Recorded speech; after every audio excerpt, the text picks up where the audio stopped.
Для снижения уровня бедности в Коми перейдут к практике семейного социального контракта. Об этом сегодня говорили на заседании Комитета по социальной политике Госсовета Коми. Эта модель уже действует в 8 регионах страны. И наш регион вне списка, но мы подключимся пока в тестовом режиме.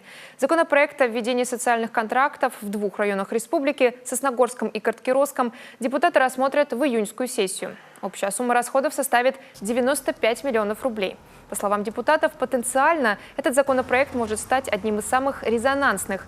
Суть его проста. Семья заключает договор, по которому взамен денежной субсидии обязуется пройти переобучение и найти высокооплачиваемую работу. Сумма субсидии на семью из 4 человек – 13 тысяч рублей.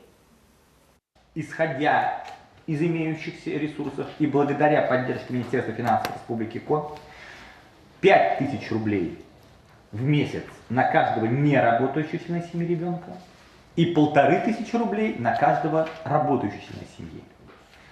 Сумму, которую мы должны каким-то образом семье добавить. И у нас остаются перед вами 2 дороги.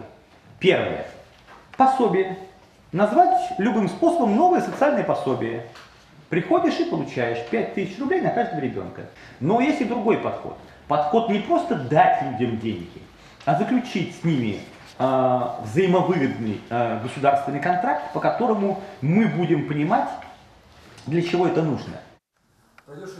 Продолжительность контракта – полгода. При этом каждые 2 месяца после заключения контракта семья будет отчитываться о своих успехах. Если эксперимент станет удачным, через 2 года его применят по всей республике. А это уже больше миллиарда рублей. Впрочем, федеральный центр готов софинансировать расходы по схеме 70/30.